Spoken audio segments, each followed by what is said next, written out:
Vlog परिचय और वाराणसी से हाईवे पर प्रस्थान। हेलो दोस्तों, स्वागत है आप सबका मेरे प्यारे यूट्यूब चैनल पर। आज हम निकल पड़े हैं एक ऐसी अद्भुत और लंबी यात्रा पर जो शायद थोड़ी थकाने वाली जरूर होगी, लेकिन मजा इतना आएगा कि जिंदगी भर याद रखोगे। दोस्तों, ये सिर्फ सफर नहीं है, ये मेरे घर से मुंबई तक का रोड ट्रिप है अपनी पर्सनल बस में। ये बस मेरा दूसरा घर है, तो वीडियो को लास्ट तक जरूर देखना, क्योंकि हर मोड़ पर आपको कुछ नया, कुछ अनोखा देखने को मिलेगा। बस को घर से निकलते हुए गाड़ी का मीटर, ड्राइवर सीट से व्यू। तो चलिए बिना समय गंवाए अपनी यात्रा की शुरुआत करते हैं वाराणसी से। दोस्तों, वाराणसी का नाम सुनते ही गंगा घाट और मंदिर याद आते हैं। देखिए सुबह का ये नज़ारा, घाट पर हो रही आरती और गंगा का शांत पानी मन को कितनी शांति दे रहा है। लेकिन आज हम इस शांति को छोड़ एक एडवेंचर पर जा रहे हैं। आज हम अपनी इस बस और ट्रेन दोनों से ऐसी यात्रा करेंगे जिसमें आपको पहाड़, घाटियां, नदियां और शहर सब कुछ देखने को मिलेगा। मैं ड्राइविंग सीट पर हूं और अब हम हाईवे पर निकल रहे हैं। ये एक लंबी ड्राइव होने वाली है। मेहर देवी के दरबार तक का सफर, ड्राइविंग और हाईवे के नज़ारे, बस के अंदर ड्राइविंग का अनुभव, सड़क का दृश्य, थोड़ी ड्राइविंग टिप्स। अब हम वाराणसी से निकल चुके हैं और हाईवे पर हैं। देखिए आसपास की हरियाली और खेत, कितना सुकून भरा माहौल है। हाईवे पर अपनी बस चलाने का मजा ही कुछ और है। सुबह की ताज़ी हवा, कानों में बजता हल्का संगीत और सामने खुली सड़क। ये सफर दिल को छू जाता है। मैं लगातार 5 से 6 घंटे का सफर तय करके अपनी पहली मंजिल मेहर की तरफ बढ़ रहा हूं। सुबह का वक्त है और सड़कें काफी साफ हैं। मैं हमेशा सुरक्षित ड्राइविंग पर जोर देता हूं और आप सबसे भी यही कहूंगा कि लंबी यात्रा पर धैर्य रखें। दोस्तों, लगातार ड्राइविंग करते हुए हमें लगभग 8 घंटे हो चुके हैं और हमने एक छोटा सा ढाबा ब्रेक लिया है। देखिए ये ढाबे का माहौल, ट्रक ड्राइवर्स की चहल पहल, चाय और गर्मा गर्म पराठे का स्वाद। रोड ट्रिप का असली मजा इन्हीं छोटे ब्रेक्स में है। हमने यहां से कुछ पानी और स्नैक्स भी ले लिए हैं। थोड़ी देर में ही मैदानी इलाके खत्म होंगे और पहाड़ शुरू होंगे, जिसके लिए मैं बहुत उत्साहित हूं। रोपवे का रोमांच और माता शारदा देवी के दर्शन। बस को पार्किंग में लगाते हुए मेहर का पहाड़ी दृश्य। अब हम मेहर देवी के दरबार के पास पहुंच चुके हैं।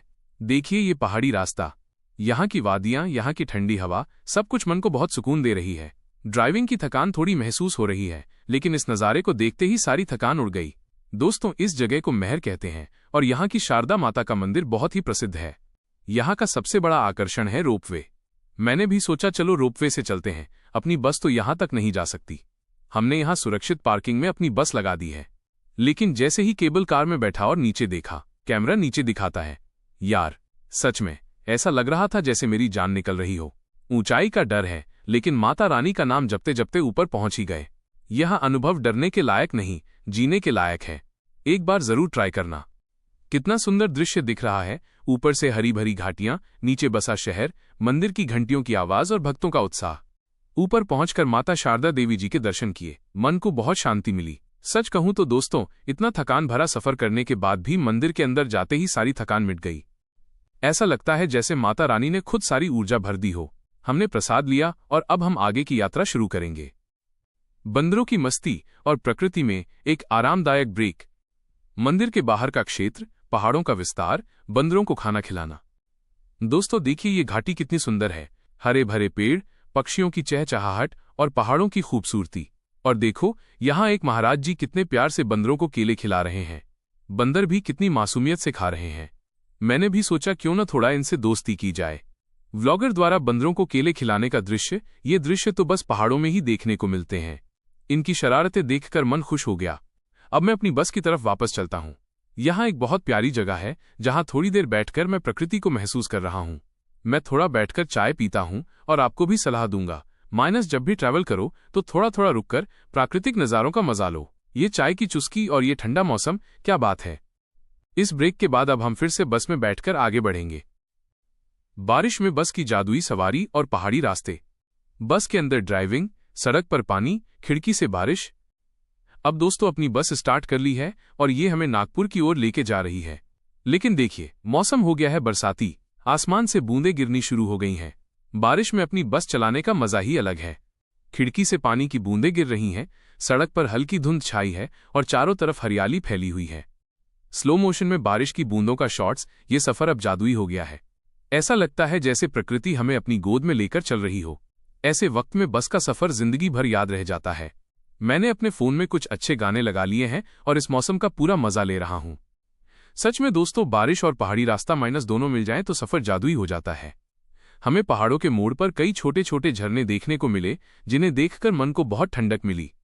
मैं बहुत सावधानी से बस चला रहा हूं, क्योंकि पहाड़ी रास्ते पर बारिश में ड्राइविंग थोड़ी मुश्किल होती है। नागपुर में नर्मदा दर्शन और लोकल कल्चर का अनुभव। जंगल का दृश्य, नागपुर में प्रवेश, नर्मदा नदी का किनारा। इतनी लंबी ड्राइव के बाद अब हम नागपुर की आउट सिटी में प्रवेश कर रहे हैं। चारों तरफ घना जंगल है।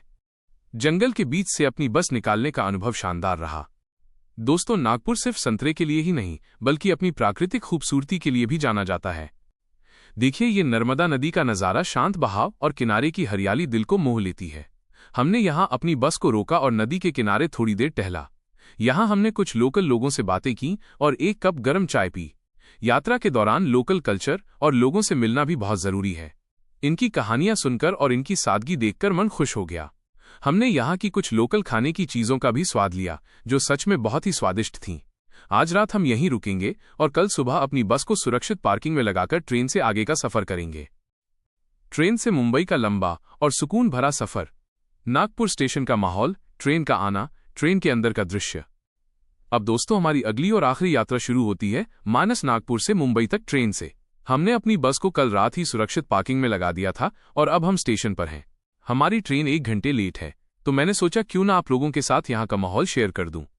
देखिए, स्टेशन पर लोगों की भीड़, कोई जल्दी में है, कोई आराम से बैठकर चाय पी रहा है। ट्रेन का इंतजार करना कभी कभी बोरिंग लगता है, लेकिन अगर आप ऑब्जर्व करो तो हर चेहरे पर एक अलग कहानी छुपी होती है। आखिरकार ट्रेन आ ही गई। अब हम ट्रेन में बैठ गए हैं और काफी सुकून मिल रहा है, क्योंकि लगातार 3 दिन से बस चला रहे थे। ट्रेन का सफर हमेशा खास होता है। बाहर का नज़ारा, सहयात्रियों की बातें और खिड़की से आती ठंडी हवा। मैं अपनी सीट पर बैठ गया हूं और अब थोड़ा आराम करूंगा। मुंबई की ओर जाते हुए रास्ते में कई छोटे बड़े स्टेशन और गांव शहर दिख रहे हैं। खिड़की के बाहर देखिए, ये रात का सफर भी अपने आप में एक अनुभव है। तो दोस्तों, ये थी हमारी लंबी यात्रा। मानव श्री भावित रूप है विटामिन D2 और नागपुर अपनी बस में, और नागपुर से मुंबई ट्रेन तक।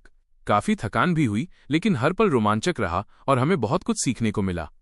अब आपकी बारी है। मानस, कमेंट बॉक्स में बताइए कि इस यात्रा का कौन सा हिस्सा आपको सबसे अच्छा लगा। मानस पहाड़ों का नजारा, माता देवी के दर्शन, बंदरों की मस्ती, बारिश में बस की सवारी या ट्रेन से मुंबई का सफर।